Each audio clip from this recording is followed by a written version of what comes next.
In this demonstration, I'll show you how to migrate users' email from an IMAP server to their Outlook Live mailboxes. Let's say I'm the email administrator at Contoso College and our school has just signed up for Outlook Live for Live at EDU. I've created my new domain and provisioned new user mailboxes.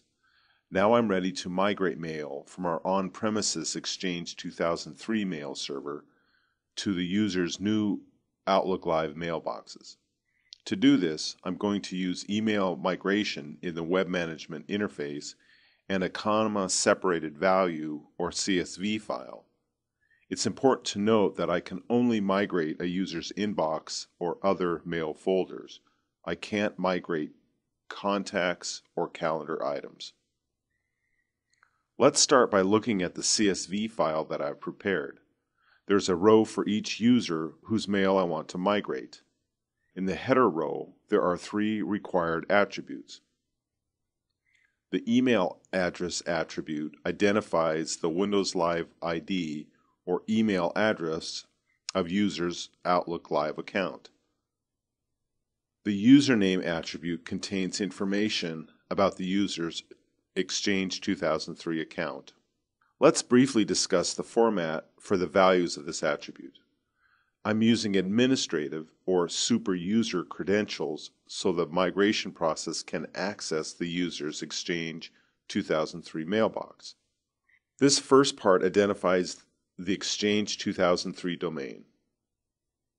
The second part is the administrative account that has full access to the user's Exchange 2003 mailbox.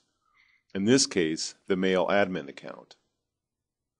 The third part is the user's Exchange 2003 username. Using super user credential causes the least disruption for users. You don't have to change users' password to migrate their mail. The last attribute contains the password for the mail admin account. That's why all the passwords are the same. Now, let's use this CSV file to start a new migration batch. On the email migration page, I click New. First, I'll type the fully qualified domain name, or FQDN, of the IMAP server for the Exchange 2003 system. In the authentication field, I select Basic. In the encryption field, I select None because this is necessary for the test environment I'm using for this demonstration. Port 143 is used for unencrypted connections, and 3 simultaneous connections to the IMAP server. This means I can migrate up to 3 mailboxes at the same time until all the mailboxes in the CSV file have been migrated. I'll click Next. On this page, I can specify the mail folders for each user that I don't want to migrate. I'm going to exclude the deleted items and junk email folders because I don't want to use the bandwidth during migration or consume disk space in the Outlook Live mailboxes. I've already let my users know these folders won't be migrated. I'll click Next. This is where I specify the migration CSV file that we looked at earlier. I click Browse and then select the file.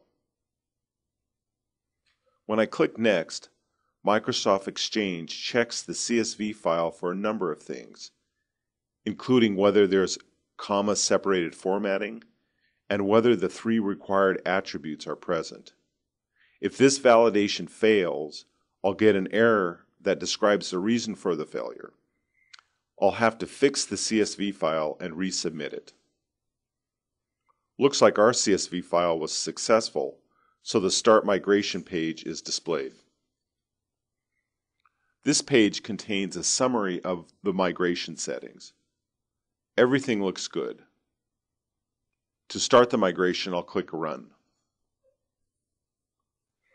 When the migration process starts, the active email migration pane is displayed. This pane contains information about the current migration batch. It also shows if any migration error prevents email from being migrated to an Outlook Live mailbox. Click the Active Mailbox Migration Errors link to get that information. After you fix a problem causing an error, you will have to start a new migration batch and submit a new migration CSV file. The other pane is email migration. It contains information about the overall migration, which consists of all the migration batches you've run. It tells you the total number of mailboxes that have been migrated. I'll refresh the browser. The active email migration pane doesn't appear, which means the active migration is finished. At this point, I could submit another CSV file and start another migration batch, or I can complete the overall migration, which I'll do by clicking Complete Migration. When I do this, Microsoft Exchange runs a final synchronization for all mailboxes. Then, mail is no longer synchronized between Exchange 2003 and Outlook Live. Also, you must configure your MX record to point to Outlook Live so that mail is sent directly to the Outlook Live mailboxes. When the migration is complete and you refresh the browser, the email migration page is restored so that you can start another set of migration batches.